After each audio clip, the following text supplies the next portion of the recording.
سلام كم يتصنحوا صافيتواتن كبراتن تخطاتل تدبي تي في نسعى زدالنا لكم حصرتن قناون زينات هاتجنا لكم قريبنا لنا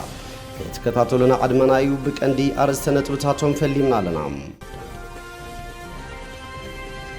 كيد ممهر مستمهار زمن تمرت 2010 مونتن اب تግራይ 30 ግንቦት ክዛዘም ምዃኑ ተሓቢሩ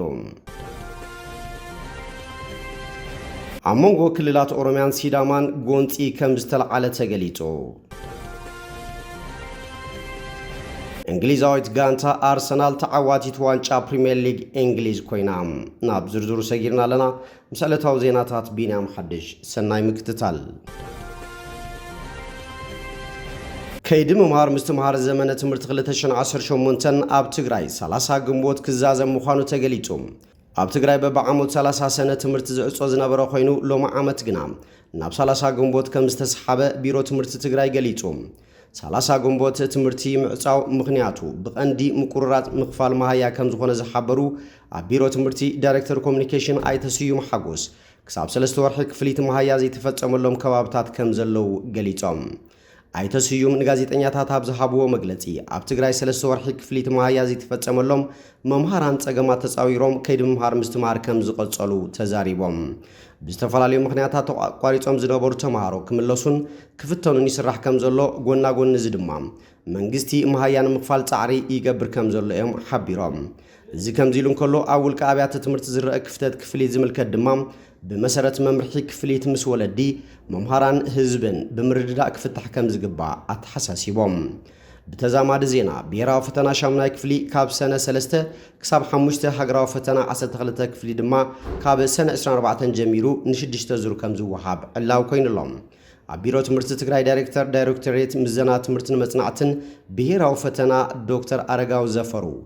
أبزهابو مبرهي بيراو فتنا شامناي كفلي كاب سنة سلسته كساب حموشته 2018 عام تمرت كم زو وحاب قليتهم 33 شهر كانش تحويسو للسان 6 شهر مهارو نتفتنا كم زو صدما قليتهم اتفتنا اب 6 زواتات تግራይ اب 81 ወረዳታት ዝርከባ 1178 ኣብያተ ትምህርቲ ከም ዝወሃብ ዶክተር አረጋዊ አብሪሃም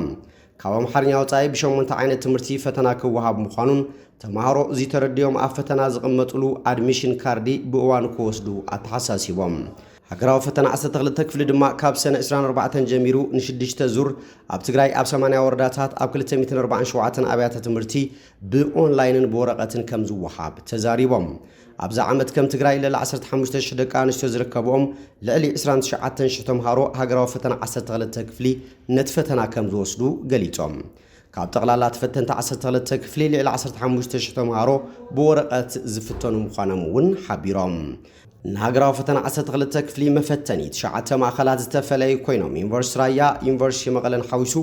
ኣብ መቀለ ዝርከባ ዝተወሰነ ኣብያተ ትምህርቲ ዩኒቨርሲቲ ዓዲግራት ዩኒቨርሲቲ ኣክሱም ሽረ ካምፓስ ዝሓወስዮም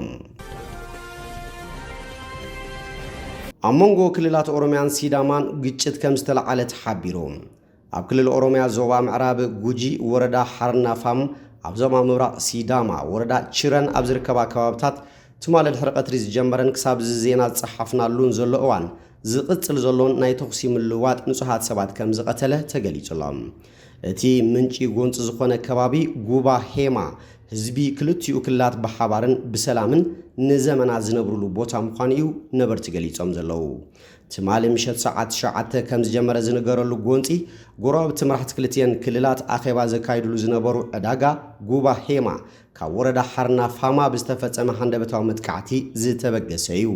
بخلتيو وغن دما سبات كم استقصلو تحبيروم اتمتكعتي حندبتاو ناب عداغان زنبور سبات علاما زغبرن سلازخونه كموصيت دما اب اوروميا سبات مويتوم اب كل سيداما طراي كاب 6 سب 10 سبات كم زمتون ني عين مسفاخر حبيروم حجون تقصل لزبولتهم نبرتي بزحات سبات يهدملو اتم زغسلو نامباتاو بيت تمرتي چرن ريفرال هوسبيتالات حواساني وسدلو يلم حلافي بيرو سلام ጸጥታን ክልል ሲዳማ ኣይተ ዳዊት ሓይሳ ኣብ ተኸባቢ ዝተፈጠረ ግጭት ሲዒቡ ፖለቲካዊ መርሕነት ህዝብን ምህዳን ኣብ ተኸባቢ ሰላም ንምምላስን ኣብ መድረኽ ከም ዝርከብ ሓቢሮም በዝሒ ዝሞቱን ስፍሓት መጉዳትን ግን ክገልጹ ኣይደለዩን እንግሊዛዊት ጋንታ አርሰናል ተዓዋቲት ዋንጫ ፕሪሚየር ሊግ እንግሊዝ ኮይና እዘን ዝሓለፋ 22 ዓመታት ንተጻወትን ደገፍትን ኣርሰናል ቀለልቲ ዓመታት ኣይነበራን። ብዙሕ ግዜ ካልአይቲ እናወፀት ሰኽራም ገዝኡ ኣይጠፍኦን እናተባሃሉ ካልኣይ እምበር ቀዳማይ ምውፃእ ናቶም ከም ዘይኮነት ተባጭሎም እዮም። እዚ ግን ትማሊ መኸተምታ ተገይረሉ። ስለዚዩ ትማሊ ሰሉስ ንተጻወቲ ኣርሰናልን ደገፍታን ፍሊት ምሸት ዝገብራ። ኣርሰናል ሓንቲ ጸወታ ተሪፋታ ብ82 ነጥቢ ኣብ ቅድሚት ማንቸስተር ሲቲ ድማ ነታ ናይ ትማሊ ጸወታ ሓዊስካ ክልተ ጸወታ ተሪፍዋ ብ77 ነጥቢ ሒዛ ትማሊ ምሸት ናብ በርንማውዝ ጌሻ። ማንቸስተር ሲቲ ምስ ትዕወት ምስ ኣርሰናል ዝህልዋ ናይ ነጥቢ ፍልሊ ናብ ክልተ ስለ ዝወርድ ሰንበት ኣብ ዘካይዶ ጸወታ ኣርሰናል ምስ ትሰዓር እሞ ማንቸስተር ሲቲ ድማ ምስ ትዕወት ዋንጫ ትወስድ። ማንቸስተር ሲቲ ምስ በርንማውዝ ኣብ ትገብሮ ጸወታ ምስ ትሰዓር ወይ ማዕረ ምስ ትወጽእ ግን ኣርሰናል ብቐጥታ ሻምፒዮን ዝገብር ጸወታ እዩ ነይሮም። ተጻወቲ ኣርሰናል ብሓባር ኮይኖም እዮም ነዚ ጸወታ ተኸታቲሎሞም። ደገፍቲ ኣርሰናል እውን ብተማሳሊ ልዕሊ ደገፍቲ በርንማውዝ እዮም ንበርንማውዝ ክድግፍዋ ኣምስዮም። በርንማውዝ ቀዲማ ሸቶ መዝጊባ ጸወታ ምውድኡ ድማ ሃላንድ ማዕረት ትገብሮም ሸቶ መዝጊቡ ጸወታ በዚ ስለ ዝተዛዘመ ግን ኣርሰናል ድሕሪ 22 ዓመታት ሻምፒዮን ኮይና ተጻወታን ደገፍታን ኣብ ጽምብል እዮም ሓዲሮም። ደገፍቲ ኣርሰናል በርንማውዝን ማንቸስተር ሲቲን ኣብ ጸወታሉ ዝነበራ እዋን ኣብ ከባቢ ስቴድየም ኣርሴላን ኢማራትንስን ኣብ ዘለዋ ክለባት ተኣኪቦም እዮም ነቲ ጸወታ ብኣንክሮ ተኸታቲሎሞም። ኣብ ደቡባዊ ገማግም ዓዲ እንግሊዝ ናይ መወዳእታ ፊስካ ምስ ተነፍሐት ድማ ኣብ ሰሜን ለንደን ናይ ሓጎስ ፈንጠዝያ ተጀሚሩ። መኸተምታት ጽቢሕ 22 ዓመታት ዘግ ሓደ ጽምብል ተጻወቲ ኣርሰናል እውን ኣብ ማእኸል መሰልጠኒ እታ ጋንታ ኮይኖም እዮም ነቲ ጸወታ ብሓባር ተኸታቲሎሞም። ብሓጎስ ከዓ ቻምፒዮንስ ኦሌ ኦሌ ክጭድሮም ሲዮም። ኣብ ዝሓለፈ ወርሒ ሓለቓ ጋንታ ኣርሰናል ዴክላን ራይስ ብማንቸስተር ሲቲ ምስ ተሰዓሩ ገና ኣይተወደን እቲ ዝናት ዳን ኢሉ ንተጻወቲ ፍናኖም ከበርኽ ዝፈተነ እንሆ ብሓቂ ድማ እቲ ጸወታ ብዓወት ማንቸስተር ሲቲ ከም ዘይተወደ ትማሊ ተራዩ። ዴክላን ራይስ ትማሊ ጸወታ ምስ ተዛዘመን ኣርሰናል ዋንጫ ከም ዝወሰደታ ምስ ተረጋገጸን ኣብ ማሕበራዊ ሚድያ ሕጂ ተወዲዩ እቲ ዝዳን ኢሉ ፖስት ገይሩ። ብሓቂ ከዓ ብዓወት ኣርሰናል ተወዲዩ። ኣሰልጣኒ ሚኬል ኣርቴታ ኣብ ኣርሰናል ብዘይ ዋንጫ ን7 ዓመት ድሕሪ ምስልጣን እዩ ነዛ ዋንጫ ክወስዳ ክኢሉ። እዚ ድማ ሓደ ሰልጣኒ እኹል ግዜ እንተተዋሂብዎ ዓወት ከም ዝኽእል ዘርኢ እዩ።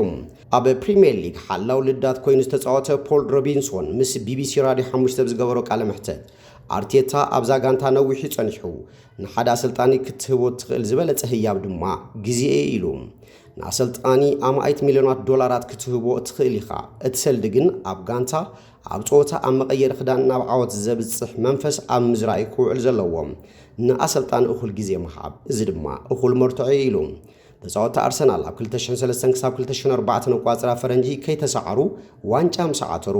ካልይቲ ጽዋዕ ንምዕታር ኣስታት ርብዕ ዘመን ክወስደሎም ዝብል ግምት ኣይነበረን። ደጋፊ ኣርሰናል ማት ኣብ ቢቢሲ ስፖርት ላይቭ 5 ኣብ ዘስፈሮ ጽሑፍ ተመሪዐ ወሊደ ወደይ እውን ኮቴት ኮይነሎ ተፋቲሐ እዚ ኩሉ ኣርሰናል ኣብ 2004 ዋንጫ ድሕሪ ሙሳዳ ዝኾነ ኢሉ። ካልእ ባሪ ዝተባሃለ ደጋፊ ኣርሰናል እውን ኣርሰናል ከይተዓወተት ኣይሰትን ኢሉ ዝዓቀቦ ቢራ ነይሩ። መዓልቲ ካብ ዝሕልፍ ድማ 5 ዓመታት ገይሩሎ ክሰትየ ጽቡቕ ዕድል ተመነዩ ኢሉ። ደገፍቲ ኣርሰናል ከምቲ እመኮርመይ ዝረኸበስ መሳፊሕ ነይስእን ዝበሃል ጽምብል ፕሪምየር ሊግ ከይዛዘሙ ናብቲ ጋንቶም ኣብ 30 ግንቦት አንጻር ፒኤስጂ ተካይዶ መዛዘም ጸወታ ሻምፒየንስ ሊግ ኣውሮፓ ከማዕዱ ጀሚሮም ኣለዉ። ደጋፊ ኣርሰናል ቹላ ምስ ቢቢሲ ራድዮ 5 ዝገበሮ ቃለ መሕተት ርግጸኛ ክንዕወት ኢና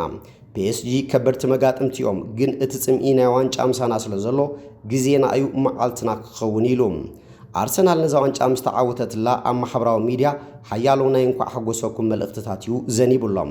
ቀዳማይ ሚኒስትር ዓዲ እንግሊዝ ሰር ኬር ስታርመር ሓደ ካብቶም ደገፍቲ ኣርሰናል ኮይኑ ኣብ ኤክስ ኣብ ዘስፈሮ ጽሑፍ 22 ዓመታት ትጽቢትና ኣርሰናል ኣብ መወዳእታ ግና ናብቲ ዝግባአና ተመሊስና ኣለና ሻምፒዮን ኢና ኢሉ። ከንቲባ ከተማ ለንደን ሳዲቅ ካህን እውን ኣርሰናል እንቋዕ ሓጎሰና ኣርሰናል 22 ዓመታት ተሰሪሓ ኣብ ኣስታት 10 ዓመታት እታ ቀዳመይቲ ካብ ለንደን ነዚ ዋንጫ ክትዕወተሉ ዝኽኣለት ጋንታ ኮይናላ ኢሉ። 7 ግዜ ኣብ ውድድር ፎርሙላ 1 ሻምፒዮን ክኸውን ዝኽኣለ ሉዊስ ሃሚልቶን ኣብ ኢንስታግራሙ ኣርሰናል ንዓወቶም እናጸንበሉ ዘርኢ ስእሊ ኣሰኒዩ ካሞኒዩ ገነርስ ብምባል እንቋዕ ሓጎሰና ኢሉ። ኣሰልጣን ማንቸስተር ሲቲ ፔፕ ጋርዲዮላ ጋንቱ ምስ በርንማውዝ ማዕረ ድሕሪ ምፍልላያ አርሰናል ከምስተዓወተት ስለስተረጋገጸ ንአርቴታ እንኳ ሓጎሰካ ኢልዎም ቀሪብና ኢና ነርና ብሹም ማንቸስተር ሲቲ ንአርቴታ ንስታፋቱ ንተጻወትን ንደገፍትን ዋንጫ ብምዕዋቶም እንኳ ሓጎሰኩም እብሎም ይግብኦም ድማ እዩ ክብል ገሊጹ ፔፕ ጋርዲዮላ مبارك ستواتن كبراتن تخطاتل تدريب تي في نسعى زدالنا لكم زيناتات نزيمي مسلو سلتم كتالكم ومسجينا بحالو تسام دراخب سسناين عفو